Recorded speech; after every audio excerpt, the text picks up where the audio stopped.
미래를 보는 창, JTB. 안녕하세요. JTBJ입니다. 드디어 금리 인상의 효과가 나타나기 시작했습니다. 사실상 페드는 이거를 여태까지 기다려왔던 거거든요. 근데 이제 그게 SVB 사태라는 형태로 이제 서서히 이 금리 인상 효과가 나타나기 시작했다. 이걸로 우리가 예상을 했을 때 앞으로 실리콘밸리뿐만이 아니고 이제 사회 전반적으로 실업률은 올라갈 수밖에 없다라는 것들이 우리가 조금 미리 인지할 수 있는 부분이 될 것 같고요. 그렇다라고 한다면 인플레이션은 결국 잡힐 거다. 그래서 어제 발표된 CPI에서도 일부 렌트 값은 아직 반영되지 않았긴 하지만 우리 모두가 알고 있다시피 집값도 지금 많이 꺾이고 있는 상태고, 단지 그거는 이제 렌트 가격은 계약 기간이 있기 때문에 갱신되기 전까지는 안 바뀌거든요. 근데 일단 집값이 꺾였기 때문에 렌트 가격도 무조건 빠질 거다라고 우리는 이미 알고 있잖아요. 그래서 그런 것들도 다 같이 반영되면서 일단 인플레이션에 대해서는 이제 어느 정도 좀 정리가 되는 그런 분위기로 넘어가고 있는 게 아닌가 그렇게 생각을 합니다. 그렇다라고 한다면 연준에서는 굳이 여기서 이제 무리하게 금리를 올릴 필요가 없게 되는 거죠. 그래서 3월 FOMC 이후 예상되는 금리 시나리오를 제가 좀 요약을 해봤습니다. 일단 이거는 제 개인적인 견해고요. 정리한 거를 좀 말씀드리면 이렇습니다. 일단 3월 FOMC는 25bp 인상이 유력합니다. 50bp 올리는 거는 이제 미친 짓이에요. SVB 사태가 아니었어도 50bp 올리는 거는 굉장한 경착륙을 일으킬 확률을 높이는 그런 행위거든요. 어쨌든 지금 CPI도 예상치에 부합하는 수준으로 나왔기 때문에 이제는 50bp를 인상을 해야 되는 그런 이유는 완전히 사라졌습니다.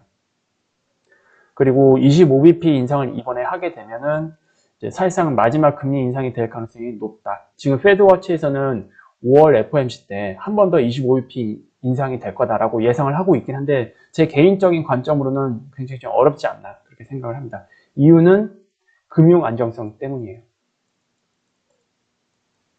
이것 때문에 더 이상의 금리 인상은 오히려 위험해 보이고요. 그리고 굳이 5월 달에 25bp를 올리던 50bp를 올리던 이제 그거는 무용지물이 될 것 같아요.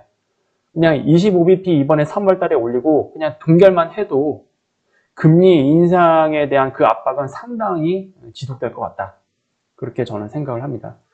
어쨌든 어제 CPI 발표된 거 이거는 이제 둔화가 됐고 오늘 PPI도 예상치에 부합하는 수준으로만 나온다고 한다면 3월 FOMC 25bp 인상 그리고 5월 달에 금리 동결도 가능한 이런 것들을 좀 더 뒷받침해 줄 수 있는 그런 상황이 되지 않을까 그렇게 생각을 합니다.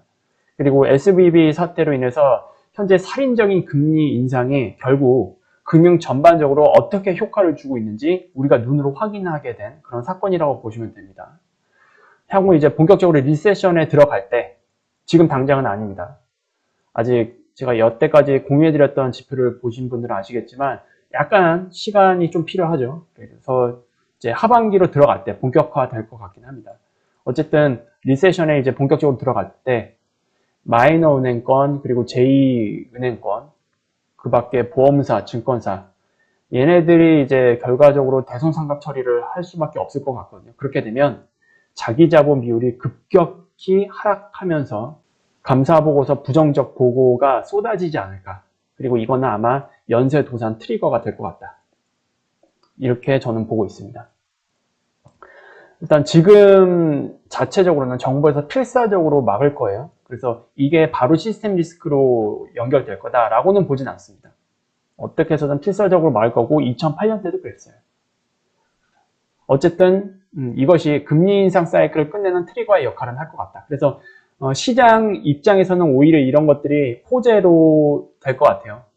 왜냐하면 이제 금리 인상의 정말 끝을 우리가 예상할 수 있는 이제 시장 내에서 합리적인 그런 기대가 쌓인 거죠. 여태까지는 시장과 그리고 연준의 동상이몽이었잖아요.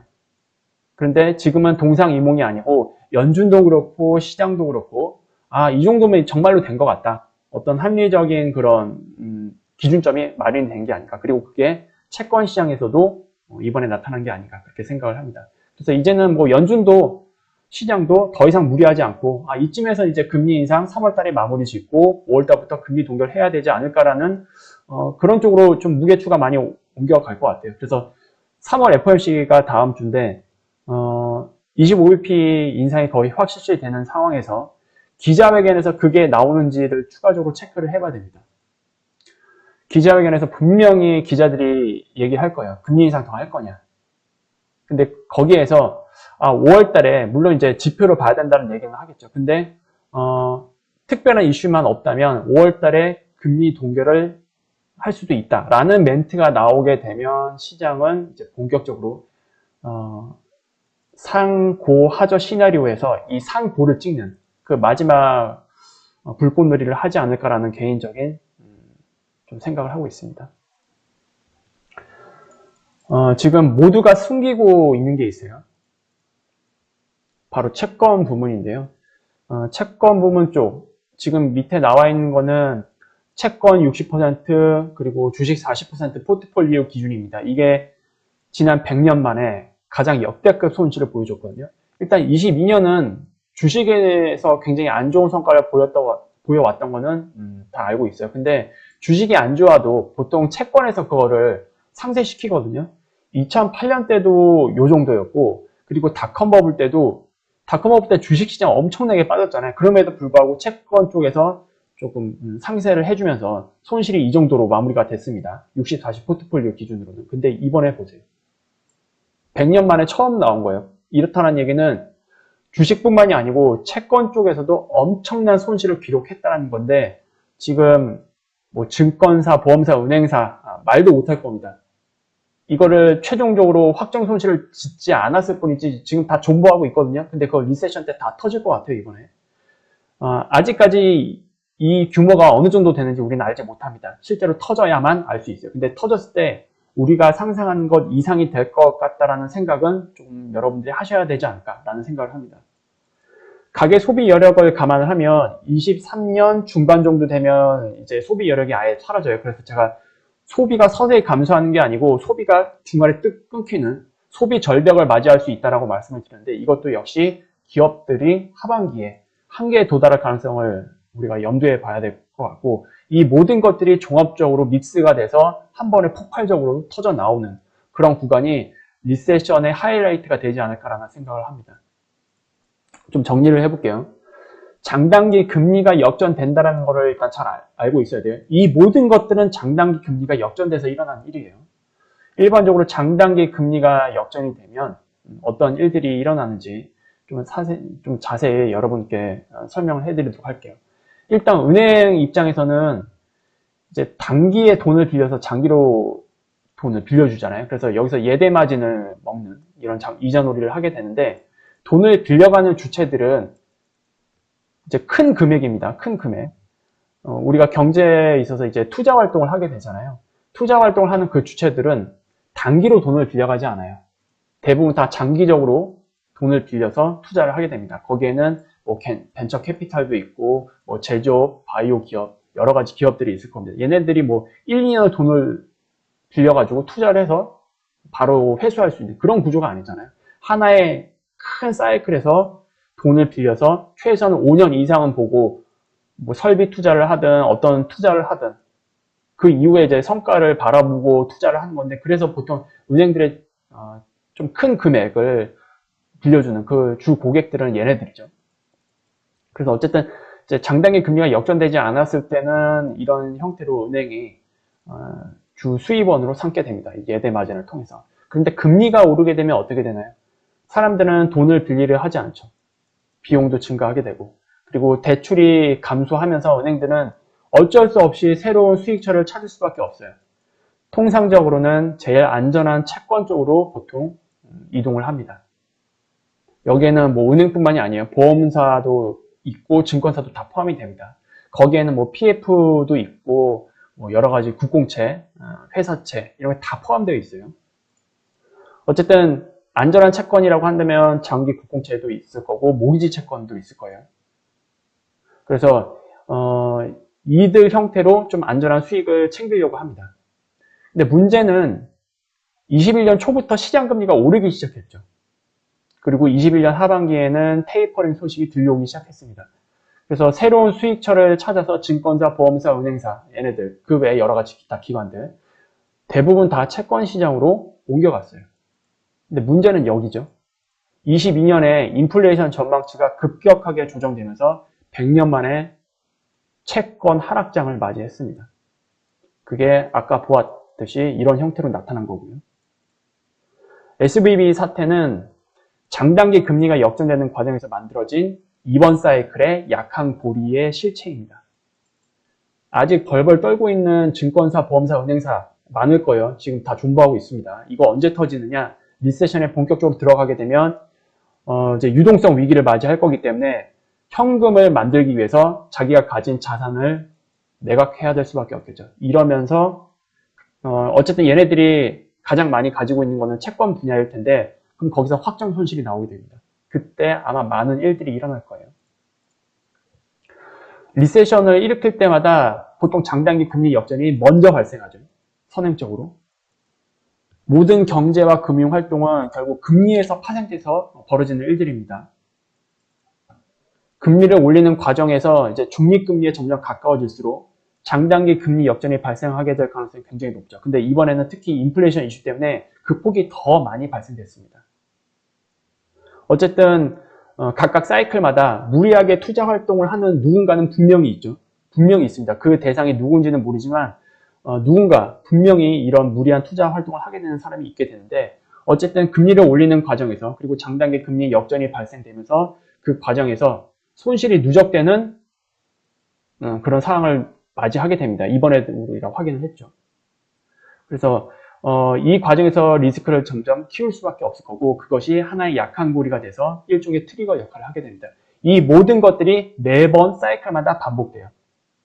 그게 닷컴 버블 형태로 나타나기도 하고 서브프라임 형태로도 나타나기도 하고 모두 동일한 로직에 의해서 나타나는 현상입니다. 금리를 올리고 장단기 금리가 역전되고 금리, 이 두레이션이 뒤틀리면서 나타나는 모든 현상들이 이런 형식으로 나타나는 거거든요.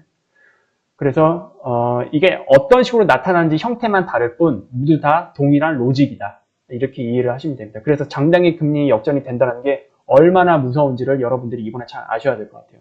제가 제 채널 첫 번째 1화 영상이 이거잖아요. 장단기 금리 역전에 대한 영상. 그래서 그냥 장단기 금리가 역전되나 보다. 대수롭지 않게 생각하는 사람들이 있지만 결과적으로 이 과정에서 금융 전반에 곳곳에 스며들면서 하나씩 다 쪼여집니다. 그러면서 시간이 흘러서 어느 시점이 되면 그게 표면적으로 나오기 시작하죠. 그게 나오기 전까지는 우리는 아무도 몰라요. 장단기 금리 역전이 지금 분명히 어느 분야에 들어가서 뭔가 조여지고 뒤틀리고 뭔가 트리거가 되는 사건을 만들고 있을 거긴 한데 이게 터져 나오기 전까지는 모르잖아요. 터져 나오면은 우리가 이제 이런 사건을 통해서 이제 알게 되는 거죠. 그래서 SVB 사태는 이제 그런 시초가 되는 그런 사건이다라고 이해를 하시면 될 것 같습니다. 매번 나오죠. 매번. 이번엔 다르다. 뭐 2000년에도 나왔었고 2008년에도 이번엔 다르다라는 문구가 계속 나왔어요. 이번에도 나왔었잖아요. 그리고 연착륙, 노랜딩 이거 다 부르짖고 있죠. 근데 제가 저번에도 말씀드렸지만 리세션에 들어가기 전에 가장 많이 제기되는 내용이 바로 연착륙이에요. 이번에도 아마 틀릴 것 같아요. 제가 이제 경착륙 확률을 굉장히 높게 본다라고 말씀드렸잖아요. 어쨌든 장단기 금리 역전이 시간이 흐르면서 금융 전반에 곳곳에 스며들었고 결과적으로 이게 어떻게 작동되는지 그 메커니즘을 이해하는 게 굉장히 중요하다라고 제가 말씀을 드리고 있는데요. 제가 지금 1월달, 2월달 이 정도 기간에서는 시장이 특히 연준을 계속 무시하고 있다라고 말씀을 드렸지만 그리고 페드가 솔직히 신뢰를 잃은 건 맞아요. 하지만 결과론적으로는 페드에 맞서는 자는 다 죽을 거다라고 말씀을 드렸잖아요. 이번에도 틀림없이 반드시 페드에 맞선 자는 그 대가를 치르지 않겠나. 이 생각에는 변함이 없습니다. 모든 위기는 이런 방식으로 만들어지고 방아쇠가 딱 당겨지거든요. 이제 시간만 남았습니다. 이제 그게 몇 개월이 될지 모르겠지만 방아쇠가 일단 당겨졌기 때문에 어떤 형태로든 이게 이제 나중에 터져 나올 겁니다. 이거를 유일하게 해결할 수 있는 방법은 딱 한 가지 있어요. 그런 일이 터져 나오기 전에 금리를 빠르게 내리고 투자 환경을 좋게 만들어줘야 됩니다. 근데 이렇게 하게 되면 하이퍼 인플레이션으로 가거든요. 지금 상황에서는 특히 더. 인플레이션을 안 잡고 이렇게 하게 되면. 그러면 이건 이제 시스템 붕괴로 이어지죠. 하이퍼 인플레이션이라는 거는 이제 달러의 가치가 휴지 조각이 된다는 뜻이니까. 페드에서는 이런 선택을 할 리가 없어요. 결국 이제 사이클마다 그랬듯이 이제 지난 사이클도 다 그랬어요. 이번 사이클도 어김없이 누군가 안고 터져야 됩니다. 그게 여러분이 될 수도 있고 어떤 기업이 될 수도 있고 어떤 가게가 될 수도 있고 어떤 은행권이 될 수도 있고 어떤 기관이 될 수도 있습니다. SBB 사태는 이제 바이 더 딥을 할 수 있는 일회성 이벤트다 라고 생각하시는 분들도 분명히 있을 거예요. 그런데 이거는 일회성 이벤트가 아닙니다. 향후 어떤 형태로 이번 사이클이 종료될 것인지에 대한 어떤 신호라고 보시면 돼요. 근데 제가 지금 당장은 아니라고 말씀드렸죠. 정부가 필사적으로 막을 거기 때문에. 그리고 특히 이거는 이제 금리 인상 사이클을 끝내는 트리거 역할을 할 거기 때문에 이게 우호적으로 반응할 가능성이 굉장히 커요. 3월 FOMC 이후부터는. 어쨌든 3월 FOMC까지는 시장이 좀 변동성은 위아래로 있을 거예요. 자리 잡는 시간이 좀 필요한데 3월 FOMC에서 기자회견을 통해서 파월이 이 금리 인상에 대한 어떤 종지부를 찍게 된다. 그러면 금리 인상 사이클이 종료되고 금리 동결에 대한 기대감이 확 들어오면서 이게 단기적으로는 호재 역할을 할 가능성이 굉장히 높고요. 늘 그랬듯이 금리 동결 구간에서는 마지막 반등장이 나왔습니다. 이번에도 그럴 가능성이 좀 높게 보고 있고요. 근데 다만 우려스러운 건 하나 있어요. 이번에 인플레이션이 굉장히 높은 사이클이잖아요. 그래서 3월 달에 금리 인상을 올리고 그리고 5월 달에 금리 동결을 해야 되는데 금리 동결을 하지 못하고 3월 달에 금리 인상하고 5월 달에 FOMC 전에 어떤 사건이 터져가지고 금리 동결이 아니고 금리 인하로 가게 되는 이런 사건이 터질까봐 이러면은 시장 완전히 박살 나거든요, 중간에. 이거는 알 수가 없죠. 이거는 알 수 없습니다. 어떻게 될지. 가봐야 하는 거고. 어쨌든 금리 인상 사이클에서는 금리 동결 기간이 대부분 짧았거나 금리 동결 기간이 아예 없었던 적이 굉장히 많았기 때문에 여러분들이 이 부분에 대해서는 좀 긴장을 하고 보셔야 될 것 같다. 이렇게 말씀을 드리고 싶습니다. 이번 주 멤버십 분들한테는 이 SBB 사태에 대한 좀 더 좀 디테일한 부분 그리고 과거에 있었던 일들 이런 것들을 제가 좀 자세히 썰을 풀어드린다라고 말씀을 드렸는데 좀 내용을 잘 정리를 해서 금요일에 제가 최대한 여러분들께 이해하기 쉽도록 말씀을 드리도록 별도의 시간을 가지도록 하겠습니다. 오늘은 이렇게 마무리 짓도록 하겠고요. 다음에 더 좋은 영상으로 찾아뵙도록 하겠습니다. 감사합니다.